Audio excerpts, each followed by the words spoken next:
नमस्कार, मैं हूं आपके साथ लक्ष्मी और महाकुंभ स्पेशल में आप सभी का स्वागत है। महाकुंभ मेले में 16वें दिन श्रद्धालुओं की भारी भीड़ उमड़ी। सुबह 10 बजे तक 1 करोड़ 13 लाख श्रद्धालुओं ने त्रिवेणी में आस्था की डुबकी लगाई। 10 लाख कल्पवासियों ने भी डुबकी लगाई और 27 जनवरी तक महाकुंभ में लगभग 14 करोड़ 76 लाख से भी ज्यादा श्रद्धालु संगम में डुबकी लगा चुके हैं। 26 फरवरी तक चलने वाले महाकुंभ में 45 करोड़ श्रद्धालुओं की डुबकी लगाने का अनुमान है। और देखिए, मौनी अमावस्या को लेकर के भी तैयारियां जो है वो पूरी की जा चुकी हैं। श्रद्धालुओं का सैलाब वहां पर उमड़ रहा है। महाकुंभ में 15 करोड़ से भी ज्यादा लोगों ने स्नान किया है और खास तौर पर मौनी अमावस्या वाले दिन बहुत ज्यादा संख्या में वहां पर श्रद्धालुओं के एकत्रित होने की जानकारी मिल रही है। ट्रेनों में भी इतनी ही ज्यादा भीड़ देखने को मिल रही है। में इस वक्त हम मौजूद हैं और संगम नगरी में आस्था की डुबकी लगाने के लिए दूर दूर से श्रद्धालु पहुंच रहे हैं। आप मेरे पीछे देख रहे हैं जितने भी श्रद्धालु ये दूर से आए हैं, कई किलोमीटर पैदल चल कर पहुंचे हैं और आस्था की डुबकी लगाकर वापस से अपने अपने घर जा रहे हैं। लेकिन अनुभव कैसा है इनका? मौनी अमावस्या के पहले जो आस्था की डुबकी लगाई गई है वो कैसी है, ये जानेंगे। लेकिन एक बार जोर से हर हर महादेव हो जाए। एक और बार हर हर महादेव, हर हर महादेव। तो चलिए अब बातचीत का सिलसिला शुरू करूंगी और ये जानूंगी कि आखिर आज यहाँ पर जो श्रद्धालु हैं वो कैसा महसूस कर रहे हैं। अच्छा, कहाँ से आए? मैं मथुरा से आया हूँ। छोड़ दो इसे, बताओ। बहुत सुकून है मैम, इतनी व्यवस्थाएं बना रखी हैं माननीय योगी जी ने, जिसकी कोई कह नहीं सकते अपनी मुंह से। इतनी व्यवस्थाएं भंडारे की भी हैं, रहने सहने की है और स्वच्छता की तो इतनी यहाँ पे वो है, फोकस है जिसकी कोई शुमार नहीं है मैम। इतनी बहुत बढ़िया व्यवस्था बना रखी है उन्होंने। रोड की है, वैसे भी है, रहने की भी है, पंडाल बना हुआ है, सारी की सारी ऐसी व्यवस्था है कि कोई योगी जी का तो कोई कहना ही नहीं है। अच्छा, स्नान करने आई हैं आप और काफी दूर चलना पड़ा होगा। कितना दूर चली, कब पहुंची स्नान करने? 12 किलोमीटर हाँ, चल के आए। हाँ, 12 किलोमीटर। उसके बाद स्नान आसानी से हो गया? बढ़िया हुआ, कोई परेशानी नहीं हुई है। अच्छा, क्या कहेंगे, कहाँ से आए हैं और कितना टाइम लगा? कितना टाइम लगा स्नान में? स्नान में ज्यादा 15-20 मिनट वो चलते जाना। कहाँ से चल कर आए, कितना किलोमीटर? 12 किलोमीटर के करीब चल के आए वहाँ से। जगी गौरी मैया की जय, गणेश महाराज की जय, मोदी जी की जय। अच्छा, कहाँ से आए आप? हम बलिया से आए हैं, भिरगु बाबा की नगरी से आए हैं। हम लोग वहाँ 4 जोड़ी ये स्पेशल ट्रेन लगी हुई थी। हम लोग ये सारे लोग थे। स्पेशल ट्रेन से लेकर इतने किलोमीटर चलने तक भी आप थके नहीं? ऐसा है ना कि ये भोलेनाथ का जो है ये 144 में ऐसा हला हो गया कि 144 साल के बाद ये लग रहा है। ये 144 का वैसे हम इस 13 वाला भी नहाए, उसके पहले वाला भी नहाए, लेकिन उस समय जो था इतनी भीड़ नहीं थी, फिर भी गैदरिंग था। अब की बार ये ऐसा हुआ कि पहले से ही ऐसे लगा कि कई करोड़ लोग स्नान करेंगे। हम लोग अपने परिवार के साथ चले। ये है हमारी औरत है, ये अपनी जो है उनकी सहेली है। ऐसा लगा कि चढ़ ही नहीं पाएंगे गाड़ी में। मैं देखा बलिया से चढ़ा तो गाजीपुर पुलिस लगी हुई थी सबको चढ़ाने के लिए। हम तो ऊपर चले गए, ये लोग नीचे बैठ गई। यहाँ आए तो वह राम बाग उतरे, वहाँ जो है बाहर एक आदमी बोला बैठ जाओ, हम बोला नहीं, हम लोग अपना ले लिए। वो यहाँ आप लोगों को कोई दिक्कत नहीं हुई? जहाँ भी दिक्कत हुई वहाँ अपने आप रास्ता निकल गया। कहाँ से आए? हम झारखंड से आए। झांसी से आए। कितना मुश्किल हुआ? आप तो इतने बुजुर्ग हैं, कितना चले? ये सब गंगा मैया की कृपा है। हाँ। अभी तक महसूस नहीं हो पा रहा है। थके बीच में थकान हुई? कुछ थोड़ा सा भी महसूस नहीं। योगी जी सबको रखेंगे निरोगी। ये जनता जो है पहले जो भुक्त भोगी थी, वो जो है ये जिसके लिए आपको भी हम धन्यवाद देते हैं। ये देखिए, ये चीज ऐसा है, देखिए एक मोदी जी, एक योगी जी। मोदी विपक्षी तो भाई रोदी, और योगी जो है हमेशा रखेगा निरोगी। मौनी अमावस्या पर त्रिवेणी में स्नान करने से भारी पुण्य मिलता है और ऐसी मान्यता है। समूह में एक साथ आकर के मौनी अमावस्या के दिन डुबकी लगाने से बहुत बड़ा प्रभाव होता है।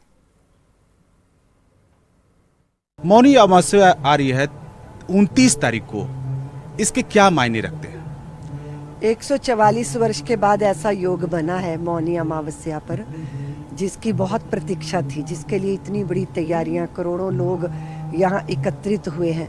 वैसे भी हमारे यहाँ मौनी अमावस्या का बहुत महत्व रहता है, तो महत्व यही है कि ये जितने भी ग्रह योग और नक्षत्रों का मिलन हो रहा है, उसमें हमारे यहाँ त्रिवेणी संगम में स्नान करने से भारी पुण्य प्राप्त होता है। ब्रह्मा जी के एक दिन का पुण्य, यानी वो 1000 वर्ष ब्रह्मा जी के, तो ये कल्पवास का भी पुण्य है और मौनी अमावस्या का भी।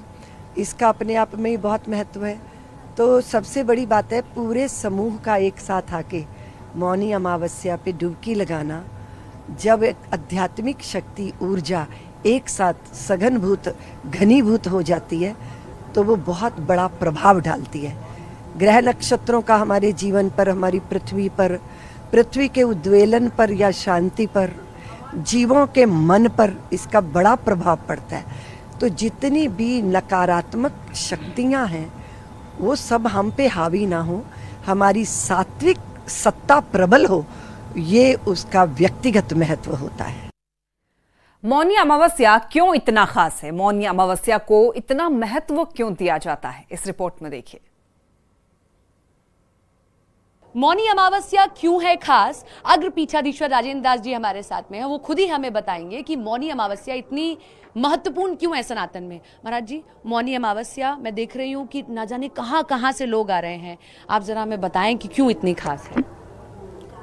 सबसे पहले तो वेद से लेकर पंचम वेद महाभारत में, अष्टादश पुराणों में, उपपुराणों में, हमारे समस्त धर्म ग्रंथों में सर्वाधिक यदि किसी तीर्थ की महिमा का गायन किया गया है तो वह तीर्थ है तीर्थराज प्रयाग, जहाँ गंगा यमुना सरस्वती तीनों का संगम होता है, ज्ञान कर्म और उपासना का जहाँ संगम होता है, जहाँ सृष्टि विस्तार की सामर्थ्य प्राप्त करने के लिए ब्रह्मा जी ने प्रथम यज्ञ किया।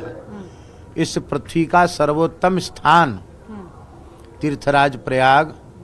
उस तीर्थराज प्रयाग में जब भगवान सूर्य मकर राशि में प्रवेश करते हैं और जब तक वे मकर राशि में रहते हैं तब तक 68 करोड़ तीर्थराज प्रयाग में इस ब्रह्मांड गोलक के समस्त देवी देवताओं के साथ, समस्त ऋषि मुनियों के साथ इस पवित्र क्षेत्र में अलक्षित भाव से उपस्थित रहते हैं।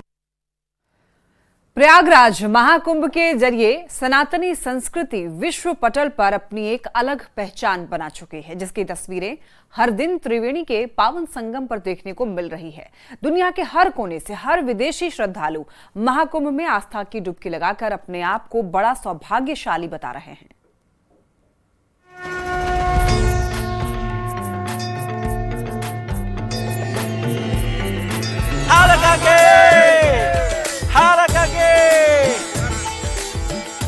विशाल त्रिवेणी संगम, दुनिया का सबसे बड़ा धार्मिक आयोजन महाकुंभ, सनातनी संस्कृति और महाआस्था का अद्भुत संगम अपनी एक अलग पहचान बना चुका है और हर रोज एक नए कीर्तिमान रच रहा है। महाकुंभ में देश विदेश से आए श्रद्धालु त्रिवेणी संगम पर आस्था की डुबकी लगाकर मोक्ष की कामना कर रहे हैं। महाकुंभ में विदेशों से लगातार बड़ी संख्या में श्रद्धालु महाकुंभ में आकर सनातनी परंपरा में रमते जा रहे हैं और हर हर गंगे के उद्घोष लगा रहे हैं। तस्वीरों में दिख रहे ये विदेशी श्रद्धालु ताइवान से आए प्रोफेसर हेमचू हैं, जो पहली बार भारत आए हैं और पहली बार पावन संगम में आस्था की डुबकी लगाई है।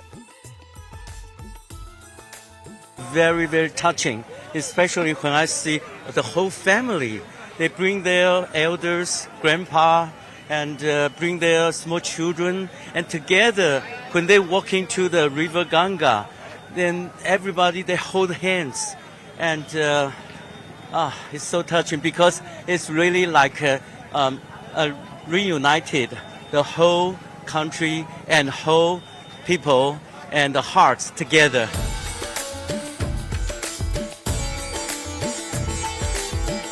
न्यूज 18 पर खास बातचीत में ताइवान से आए प्रोफेसर हेमचू ने बताया कि महाकुंभ में योगी सरकार की तैयारियां वाकई काबिले तारीफ है। Really amazing because I joined many different countries celebration and also the ceremony, but I think that's the biggest one because the about the people. That's the most. And the second is how well the organized. Are you happy with the management of the government? Yes. Very happy about the very well organized. Every equipment, even the toilet, and I saw even now some people are cleaning the environment, and everybody is very kind and very smile. बता दें कि महापर्व महाकुंभ के जरिए सनातनी संस्कृति विश्व पटल पर अपनी एक अलग पहचान बना चुकी है और इसे समझने के लिए भाषा भी बाधा नहीं है, क्योंकि सनातनी संस्कृति में भावनाएं प्रबल हैं। स्वीट मेमोरीज कैप्चर करके अपने स्टूडेंट्स के पास ले जाने के लिए जा रहे हैं, ताकि उनको भी बताएं कि ये भारत का कल्चर कैसा है, ये महाकुंभ जो 144 वर्ष में है इसमें खास क्या है, और यहाँ की व्यवस्थाओं को देखकर ये खुश दिखे। उन्होंने एक बात बार बार दोहराई, हर हर गंगे, हर हर गंगे, हर हर गंगे। विजिलेंस सोनू मंडल के साथ अमित गंजू, न्यूज 18। जय श्री राम। महाकुंभ का भारत ही नहीं विदेशों में भी उत्साह की वजह बन चुका है और मुस्लिम बहुल देश तुर्की की एक महिला ने महाकुंभ में आकर के सनातन धर्म अपना लिया। अब वो आइफिन से भागीरथी बन चुकी हैं। तो न केवल भारत देश में महाकुंभ को लेकर के लोगों में क्रेज देख रहा है, बल्कि विदेशों में भी उतने ही उत्साह से महाकुंभ के बारे में लोग जान रहे हैं। और ऐसी एक तुर्की महिला ने सनातन धर्म अपना लिया, महाकुंभ में आई और अब वो आइफिन से भागीरथी बन गई है। आपके पास आई तो इन्होंने भी आपको अपनी जर्नी के बारे में बताया होगा, तो क्या बताया इन्होंने? असल में इसके परिवार को भी कोई परेशानी नहीं। हमने इनसे पूछा कि आपके परिवार की बिना मर्जी के हम संन्यास नहीं देंगे, तो इन्होंने अपने भाई से, माता पिता से, सबसे हमारी वार्ता कराई। Hi, what's your journey regarding Sanatan? This is my life, not journey. This is my path. Everything is wonderful for me because I found my real path, my real guru. You belongs to Muslim community, and at that time you are in a Hindu community. Why this journey transfers? This automatically, God decide, and I am here. This Is there any family reason? nothing. I am very happy. अगर आप प्रयागराज महाकुंभ में स्नान करने पहुंच रहे हैं तो संगम किनारे स्थित लेटे हुए हनुमान जी मंदिर में दर्शन करना न भूलें। ऐसी मान्यता है कि संगम में स्नान के साथ बड़े हनुमान जी के दर्शन करने से सभी मनोकामनाएं पूरी होती है और इस मंदिर का इतिहास त्रेता युग से जुड़ा हुआ है। हालांकि मुगल आक्रांताओं ने इसे तोड़ने की बहुत कोशिश की, लेकिन मूर्ति को हिला भी नहीं पाए। तो क्या है इस मंदिर का पौराणिक रहस्य? धरती के नीचे 7 फीट तक कैसे धंस गई हनुमान जी की प्रतिमा, इस रिपोर्ट में देखिए।